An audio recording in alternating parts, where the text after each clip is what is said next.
আমার একটা দিন ছবি উঠা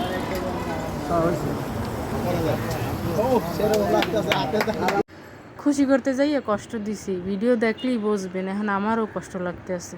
কোরবানির ঈদ উপলক্ষে আমার সাধ্যমতো ক্ষুদ্র চেষ্টা হ্যাগরে গিফট দিতে চাইছিলাম। পরে হ্যাগরে গিফট দিতে যাইয়ে যে কাণ্ড ঘটলো, ভিডিও দেখলেই বুঝবেন যে কি ঘটছে আসলে। ব্যাডারে দিয়ে শুরু করলাম, পরে এই ব্যাডারে দিছি দেখে পাশ দিয়ে রিক্সালাম, আমার দিকে হেরা ছুটতেইছি। হেরাকে আমার একটা দেন, আমার একটা দেন। হ্যাঁ গো, খুশি দেখে আমিও খুশি হয়ে গেছি। দেখেন কি এক্সাইটমেন্ট, কি তাড়াহুড়ো করে এরা আইছে। অবশ্য এইটাই খুশি, এইটাই অনেক কিছু। শেষে যে এরকম একটা দুঃখের ঘটনা ঘটবে ভাব দেওয়ারই না। দেখেন কি হয়েছে, শাড়ি আসলে মাত্র 2টা।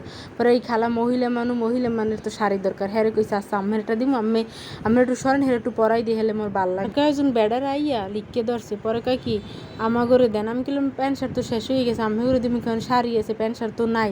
তোকে আমার মার জন্য শাড়িটা দেন, আপু দেন, রিকোয়েস্ট আম্মের মার জন্য শাড়িটা দেন। মানে এত কইছে পোলাটায় সত্যি।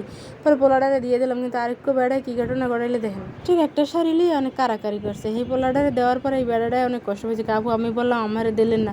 আমি বললাম দেখেন আমার তো নাই, আর হে বেড়ায় আগেই চাইছে, আগেই ধরছে, এই লেগে হ্যারে দিছে। আমি কষ্ট পাইয়েন না, ভবিষ্যতে কোনো দিন যদি ভাগ্যে থাকে ইনশাল্লাহ দেবো। আর এক রিক্সাওয়ালা মামা কয় মামা এখানে আমার 2টা প্যান আইসে, নেন আমি একটা প্যান নেন।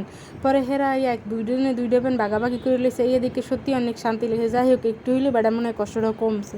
সবারই বললেইছি আজকেও বলে, আমিও তার ভিডিওটা ভালো লাগলে অবশ্যই আমার পেজটা ফলো করবেন, আর লাইক কমেন্ট শেয়ার করে পাশে থাকবেন। আর আমিও সাপোর্ট আমার অনুপ্রেরণা। আপনি ওদের দিয়ে সাপোর্ট পাইলে আমি এই কাজগুলো করতে উৎসাহিত হই। আর আমার দ্বারা ওই অসহায় মানুষগুলো একটু হইলেও সাপোর্ট করবে, অল্প সময়ের জন্য হইলেও হাসবে।